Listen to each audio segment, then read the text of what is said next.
बांकीपुर की जनता का एक स्वर से हम सब जनसुराज के लोग धन्यवाद करते हैं। बीजेपी वालों ने गुंडागर्दी की, प्रशासन को अपने अंडर ला करके उनसे गलत काम करवाए, इन सब से जनता बहुत ज्यादा दुखी थी। उन्होंने इस बार मन बना लिया था कि इस मौके पर बदलाव लाना जरूरी है, नहीं तो वो संकेत नहीं दे पाएंगे जो ऐसे समय में प्रजातंत्र को बचाने के लिए दिया जाना चाहिए। बांकीपुर विधानसभा उपचुनाव मतगणना के दौरान जो सियासी सरगर्मी है वो लगातार बढ़ती जा रही है। इसी बीच जब हमारी नजर वोट बैंक पे पड़ी तो वोट बैंक के अनुसार प्रशांत किशोर की जो पार्टी जनसुराज है वो कई वोटों से आगे दिखती नजर आ रही है। वहीं बीजेपी की बात करें तो वो मध्यांतर में नजर आती है। बात करें आरजेडी की तो वो कई वोटों से पिछड़ी नजर आती है। इसी को लेकर जो प्रशांत किशोर की पार्टी जनसुराज है तमाम हर्षोल्लास से जश्न मनाते दिख रहे हैं। जी हाँ, वो होली खेलते नजर आ रहे हैं। और इसी बीच जो मनोज भारती है जनसुराज के प्रदेश अध्यक्ष, उनका एक बड़ा बयान सामने आया है। वो क्या कुछ कहते नजर आ रहे हैं आप इस वीडियो में सुने। वजह बताने से पहले सबसे पहले धन्यवाद तो कर दें जिन लोगों ने हमारे लिए ये जीत दिलाई है। बांकीपुर की जनता का एक स्वर से हम सब जनसुराज के लोग धन्यवाद करते हैं, उनका शुक्रिया अदा करते हैं।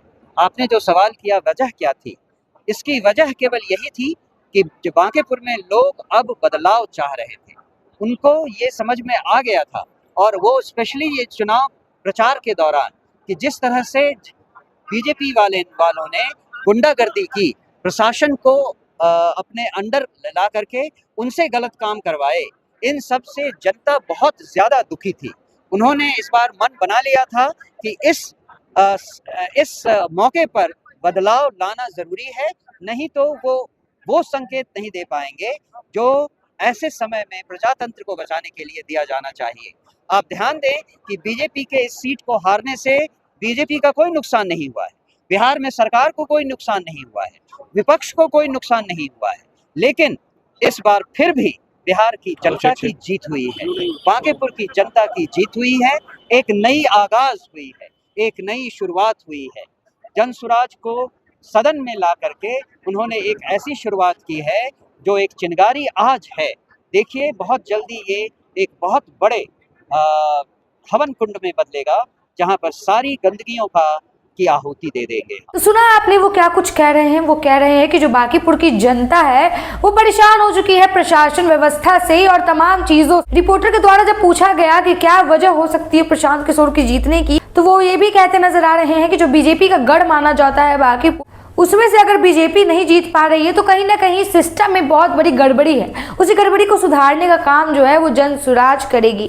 और जनसुराज की पार्टी पे विश्वास करने के लिए और प्रशांत किशोर पे विश्वास करने के लिए उन्होंने आभार भी व्यक्त किया और आने वाले दिनों के लिए शुभकामनाएं भी दी हैं। फिलहाल अभी किसी भी जीत या हार की घोषणा नहीं हुई, फिर भी प्रशांत किशोर की पार्टी जो है वो हर्षोल्लास मनाते नजर आ रही है और कार्यकर्तागण जो है वो होली खेलते नजर आ रहे हैं। अब देखना ये होगा कि तमाम जो परिस्थितियां बनी हुई है ये बरकरार रहती है और प्रशांत किशोर जो है उनका पलड़ा भारी रहता है, लोग उनके साथ रहते हैं, या फिर जो बीजेपी है वो अंतिम में बाजी मार लेती है। अभी तो वक्त बताएगा कि क्या होना है क्या नहीं। आपकी क्या राय है वो कमेंट बॉक्स में बता सकते हैं। फिलहाल आज के इस रिपोर्ट में इतना ही। बाकी की तमाम खबरों के लिए देखते रहिए रबजी लाइव। बहुत बहुत शुक्रिया।